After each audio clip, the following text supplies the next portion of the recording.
వినాయక నవరాత్రులు almost ending వచ్చేస్తున్నాయి. అందరూ వినాయక నిమజ్జనాలకు రెడీ అవుతూ ఫుల్ బిజీగా ఉన్నారా? అయితే మీ పనులు చేసుకుంటూనే నేను చెప్పే కబుర్లు కాసేపు వినండి. క్యాలెండర్లో సంవత్సరం మారే కొద్దీ పండగలు జరుపుకునే విధానంలో చాలా మార్పులు వస్తున్నాయి. ఒకప్పుడు నవరాత్రులంటే ప్రతి ఊర్లో అందరూ కలిసి తాటాకు పందిర్లు కట్టి మట్టి వినాయకుడిని పెట్టి 9 రాత్రులు భక్తి శ్రద్ధలతో స్వామిని పూజించేవారు. నిమజ్జనం రోజైతే భజన పాటలు పాడుతూ 9 రోజులు పూజలు చేసిన ఆ వినాయక బొమ్మను ఊరంతా ఊరేగించి ఊరి చివర చెరువులో నిమజ్జనం చేసి వినాయకుడికి వీడ్కోలు చెప్పేవాళ్ళు. కానీ ఇప్పుడు పండగంటే భక్తి తక్కువ, ఆర్భాటం ఎక్కువైపోయింది. మన పక్క ఊరి వినాయకుడి కన్నా మన ఊరి వినాయకుడు 2 అడుగుల హైట్ ఎక్కువ ఉండాలి.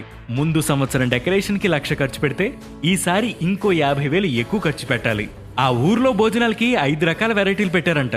మనం ఇంకో 2 ఐటమ్స్ ఎక్కువే పెట్టాలి రోయ్, ఎక్కడా తగ్గకూడదు. మండపాల్లో డీజేలు పెట్టినప్పుడు ఆ హీరో పాట ఒక్కసారి వస్తే మా హీరో పాట 2 సార్లు వెయ్యాలి. పెద్ద పెద్ద బ్యానర్లు కట్టాలి.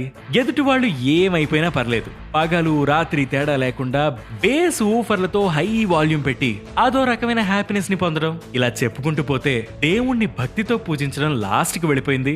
వాళ్లకన్నా మనమే గొప్పని చెప్పుకోవాలనే ఆలోచన ధోరణి ముందుకు వచ్చింది.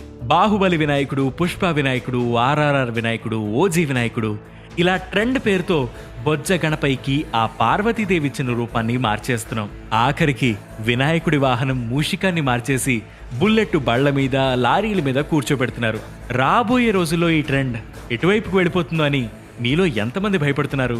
ఫైనల్ గా నేను చెప్పొచ్చేది ఏంటంటే, అసలు పండగల్ని తీసుకొచ్చిందే మనందరి ఐకమత్యాన్ని చాటుతూ సంస్కృతిని, సాంప్రదాయాలని కాపాడుకోవడానికి. కానీ ఆ పర్పసే ఫెయిల్ అయి తప్పు మార్గంలో వెళ్తుంటే మార్పు దిశగా మళ్లీ అడుగులు వేయాల్సిన అవసరం ఖచ్చితంగా ఉంది. మరి ఈసారి నిమజ్జనాన్ని గొప్పగా కాదు, చాలా భక్తిగా చేద్దాం. జై గణేశ.